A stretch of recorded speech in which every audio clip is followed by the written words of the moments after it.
नमस्कार, तृप्ती फूड स्टुडिओमध्ये तुमचे खूप खूप स्वागत आहे. आज आपण बनवणार आहोत पारंपरिक महाराष्ट्रीयन स्टाईल बेसन वडी रस्सा, ज्याची चव इतकी झणझणीत, मसालेदार आणि रिच आहे की एकदा खाल तर नॉनव्हेजची ही आठवण येईल. या रेसिपीमध्ये आपण घरच्या घरी मऊ आणि चविष्ट बेसनाच्या वड्या तयार करून त्याचा मसालेदार रस्सा बनवणार आहोत. हा रस्सा पोळी, चपाती, भाकरी, ज्वारीची भाकरी, बाजरीची भाकरी किंवा मग गरमागरम भातासोबत अप्रतिम लागतो. खरंच सांगायचं झालं तर ह्या भाजीची चव एवढी जबरदस्त होते की या भाजी पुढे चिकन मटन सुद्धा फील होते. व्हेज खाणाऱ्याला तर ही भाजी नक्कीच आवडेल, पण जे लोक नॉनव्हेज खातात त्यांना ही भाजी नक्की आवडेल. ते पण भाजी एकदम चाटून पुसून खातील अशी आहे ही भाजी. आधी आपण वाटण बनवून घेणार आहोत. तर मी इथे गॅस चालू करून गॅसवरती तव्यामध्ये बारीक कट केलेले खोबरे भाजून घेणार आहे. मग त्यामध्ये 1 चमचा तेल टाकून ते ब्राऊन होईपर्यंत भाजून घेणार आहे.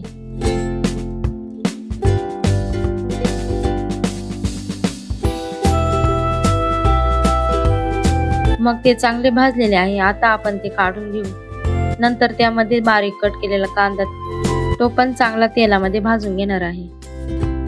मग त्यामध्ये टोमॅटो पण टाकून घेऊ. तो पण त्याचप्रमाणे भाजून घेऊ. मग त्या 7-8 लसणाच्या पाकळ्या टाकू आणि अद्रकचा 1-2 छोटे तुकडे होते ते पण त्यामध्ये टाकून मिक्स करून घेऊ. मग ते सर्व भाजून झाल्यावरती आपण एका प्लेटमध्ये काढून घेऊ.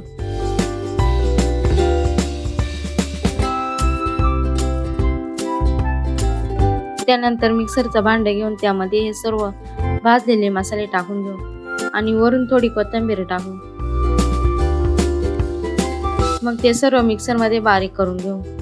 पाहू शकता मस्त असा बारीक झालेला आहे मसाला. मग नंतर एक भांडं घेऊन त्यामध्ये 2-3 चमचे बेसन पीठ घेऊ. मग त्यामध्ये 1 चमचा हळद टाकू आणि 1 चमचा लाल मिरची पावडर टाकू आणि 1 चमचा गरम मसाला टाकू आणि 1 चमचा गोडा मसाला टाकू व 1 चमचा मीठ टाकू आणि 1 चमचा ओवा टाकू आणि 1 चमचा पांढरे तीळ टाकू. हे सर्व मसाले टाकून झाल्यावर त्यात थोडे तेल टाकून ते मिक्स करून घेऊ.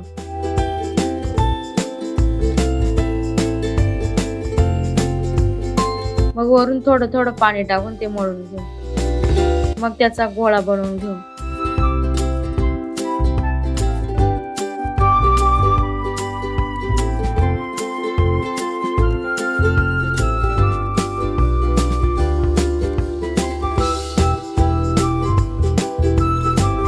नंतर वरून 4 ते 5 मिनिटे झाकण ठेवून याला भिजण्यासाठी ठेवून देऊ. तुम्हाला जर हवं असेल तर तुम्ही वाटण बनवायच्या आधी तुम्ही हे बेसन पीठ भिजवून घेऊ शकता, जेणेकरून ते जास्त वेळ भिजेल. 5 मिनिटांनंतर तुम्ही पाहू शकता आपले पीठ असे भिजलेले आहे आणि तुम्हाला हवं असेल त्या साईज मध्ये हवा त्या आकाराचे त्याला तोडून घ्यायचं आहे आणि याला आकार देताना ना आबडधोबड आकार द्यायचा. खूप जास्त मळून किंवा गोल गरगरीत छान असं रोल बनवायचा नाही. आता मी गॅसवरती कढई ठेवलेली आहे. कढईत तेल टाकून घेऊ. ते चांगले गरम झाले की यामध्ये बेसन पिठाचे तुकडे टाकून घेऊ. मग वडे मंद गॅसवरती दोन्ही बाजूने तळून घेऊ. आतपर्यंत तळेपर्यंत तळून घ्यायचं आहे. ते छान असे खुसखुशीत होतात.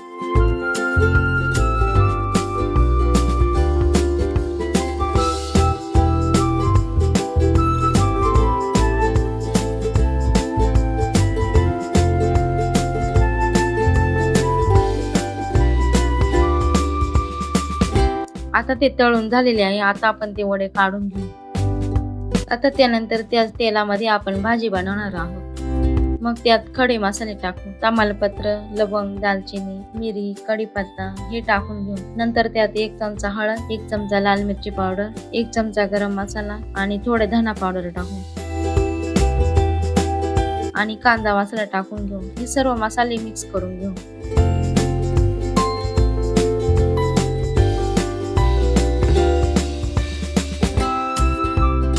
नंतर त्यात वाटलेला मसाला टाकून घेऊ.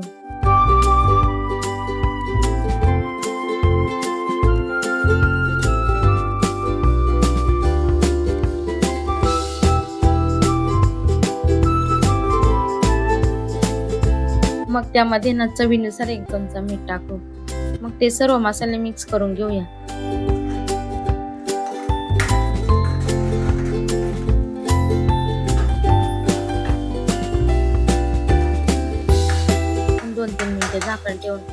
मसाला छान असा शिजवून घेऊ. पाहू शकता मस्त असा मसाला शिजलेला आहे. मसाल्याला चांगल्या प्रकारे तेल पण सुटलेले आहे.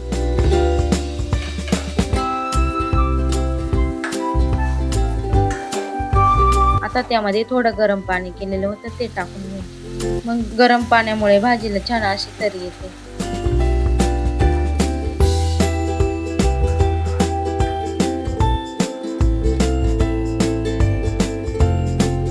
मग 1-2 मिनिटांनंतर चांगली उकळी आल्यावरती त्यामध्ये कोथिंबीर टाकू.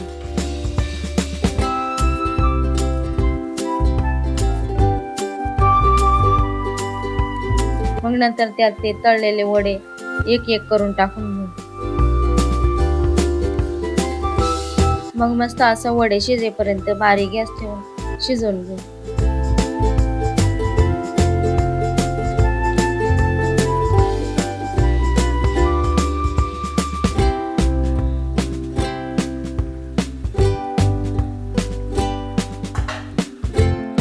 नंतर मस्त अशी आपली भाजी तयार झालेली आहे. मग तुम्ही भाजी गरमागरम भातासोबत किंवा भाकरीसोबत किंवा चपाती सोबत सर्व करा.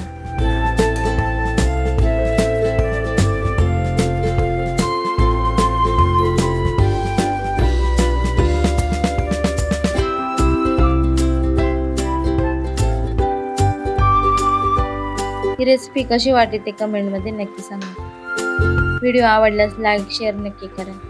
चॅनेलला सबस्क्राईब करायला विसरू नका. धन्यवाद.